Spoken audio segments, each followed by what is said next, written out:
ನಮಸ್ಕಾರ ಸ್ನೇಹಿತರೆ ಇವತ್ತು ಪಶ್ಚಿಮ ಬಂಗಾಳದಲ್ಲಿ ಶುರುವಾಗಿರುವ ಸರ್ ಸ್ಪೆಷಲ್ ಇಂಟೆನ್ಸಿವ್ ರಿಸರ್ವೇಶನ್ ಕಾರ್ಯಕ್ರಮ ದೇಶವಷ್ಟೇ ಅಲ್ಲ ನೇಪಾಳಕ್ಕೂ ಪರಿಣಾಮ ಮಾಡ್ತಿದೆಯಾ ಅನ್ನೋ ಪ್ರಶ್ನೆ ದೊಡ್ಡ ಚರ್ಚೆಯಾಗಿದೆ. ಪಶ್ಚಿಮ ಬಂಗಾಳದಿಂದ ದೊಡ್ಡ ಶಾಕ್ ಮಾಡುವ ಮಾಹಿತಿ ಬಂದಿದೆ. ಸುಮಾರು 26 ಲಕ್ಷ ಹೆಸರುಗಳು ಮತದಾರರ ಪಟ್ಟಿಯಲ್ಲಿ ಹೊಂದಾಣಿಕೆನೇ ಆಗ್ತಿಲ್ಲ. ಇದರಲ್ಲಿ ಡೂಪ್ಲಿಕೇಟ್ ಹೆಸರುಗಳು, ಅಸ್ತಿತ್ವದಲ್ಲಿ ಇಲ್ಲದವರ ಹೆಸರು, ಸ್ಥಳ ಬಿಟ್ಟು ಹೋದವರ ಹೆಸರು, ಅಕ್ರಮ ವಲಸಿಗರ ಹೆಸರುಗಳು ಇವೆಲ್ಲ ಸೇರಿಕೊಂಡಿವೆ ಅಂತ ಚುನಾವಣಾ ಅಧಿಕಾರಿಗಳ ಮಾಹಿತಿ ಟೆಲಿಗ್ರಾಫ್ ಪತ್ರಿಕೆ ಪ್ರಕಟಿಸಿದೆ.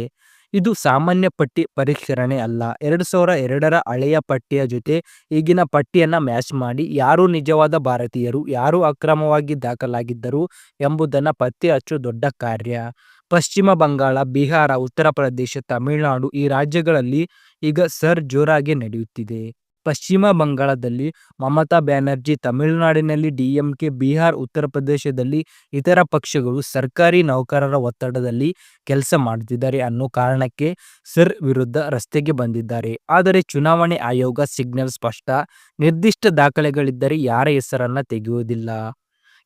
ಹೊಸ ಹೆಸರುಗಳನ್ನ 2002ರ ಪಟ್ಟಿಯಲ್ಲಿ ಜೊತೆ ಮ್ಯಾಚ್ ಮಾಡ್ತಾರೆ. ತಂದೆ ತಾಯಿ ಅಥವಾ ಸಂಬಂಧಿಕರ ಹೆಸರು ಇದ್ದರೆ ಓಕೆ, ಮ್ಯಾಚ್ ಆಗದಿದ್ದರೆ 12 ದಾಖಲೆಗಳಲ್ಲಿ ಯಾವುದಾದರೂ ಒದಗಿಸಬೇಕು. ಜನನ ಸರ್ಟಿಫಿಕೇಟ್, ಪಾಸ್ಪೋರ್ಟ್, ಶಾಲಾ ದಾಖಲೆ, ರೇಷನ್ ಕಾರ್ಡ್, ಸರ್ಕಾರಿ ಐಡಿ. ಆಧಾರ್ ಮಾತ್ರ ಸಾಕಾಗೋದಿಲ್ಲ. ಸರ್ ಆರಂಭವಾಗುತ್ತಿದ್ದಂತೆ ಬಾಂಗ್ಲಾದೇಶ್ ಮತ್ತು ಮ್ಯಾನ್ಮಾರ್ನ ಅಕ್ರಮ ವಲಸಿಗರು ಪಶ್ಚಿಮ ಬಂಗಾಳದಿಂದ ಓಡೋ ಪ್ರಯತ್ನ ಶುರುವಾಗಿದೆ. ನಾರ್ತ್ 24 ಪ್ರಕರಣ ಪ್ರದೇಶದಲ್ಲಿ 100ಕ್ಕೂ ಹೆಚ್ಚು ಜನರನ್ನ ಗಡಿ ದಾಟೋ ವೇಳೆ ಬಂಧನ. ಹಾಗೆ ಬಿಎಸ್ಎಫ್ಡಿ ಕೂಡ 90 ಅಕ್ರಮ ವಲಸಿಗರನ್ನ ಅಟ್ಟಾಡಿಸಿಕೊಂಡು ಬಂದಿದೆ. ಇನ್ನಷ್ಟು ವಲಸಿಗರು ಬಾಂಗ್ಲಾದೇಶಕ್ಕೆ ಹಿಂತಿರುಗಲು ಪ್ರಯತ್ನಿಸಿದರು.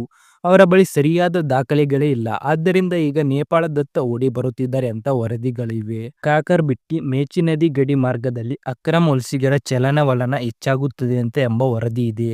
ಪಶ್ಚಿಮ ಬಂಗಾಳದ ನಕ್ಸಲ್ ಬಡಿ ನೇಪಾಳ ಗಡಿ ಪ್ರದೇಶದಲ್ಲಿ ಗೋಚರಿಸುವ ಈ ಚಲನೆ ನೇಪಾಳ ಸರ್ಕಾರಕ್ಕೂ ಕಳವಳ ಮೂಡಿಸಿದೆ. ಒಟ್ಟು ಪರಿಸ್ಥಿತಿ: 26 ಲಕ್ಷ ಶಂಕಿತ ಹೆಸರುಗಳು, ಮ್ಯಾಚಿಂಗ್ ಕೇವಲ 32%, ಅಕ್ರಮ ವಲಸೆ ಪತ್ತೆ, ಗಡಿ ದಾಟಲು ಯತ್ನ, ರಾಜಕೀಯ ವಿರೋಧ ಮತ್ತು ಕಾನೂನು ಕ್ರಮ ಇವೆಲ್ಲ ಸೇರಿ ಪಶ್ಚಿಮ ಬಂಗಾಳದಲ್ಲಿ ಮತದಾರರ ಪಟ್ಟಿ ಕ್ಲೀನಿಂಗ್ ಜೋರಾಗಿದೆ. ಮುಂದಿನ ವಾರಗಳಲ್ಲಿ ಇದರಿಂದ ಯಾವುದೇ ರಾಜಕೀಯ, ಸಾಮಾಜಿಕ ಪರಿಣಾಮಗಳು ಬರುತ್ತವೆ ಅನ್ನೋದನ್ನ ಕಾದು ನೋಡಬೇಕಿದೆ ಗೆಳೆಯರೇ. ಇಂದಿನ ವಿಶೇಷ ಸಾಧ್ಯತೆ ಇಲ್ಲಿಗೆ ಮುಗಿತು. ಮುಂದಿನ ಸಂಚಿಕೆಯಲ್ಲಿ ಮತ್ತಷ್ಟು ಮಾಹಿತಿಗಳೊಂದಿಗೆ ಭೇಟಿಯಾಗೋಣ. ವಿಡಿಯೋ ಇಷ್ಟವಾದರೆ ಲೈಕ್ ಮಾಡಿ, ನಮ್ಮ ಚಾನೆಲ್ನ ಸಬ್ಸ್ಕ್ರೈಬ್ ಮಾಡಿ.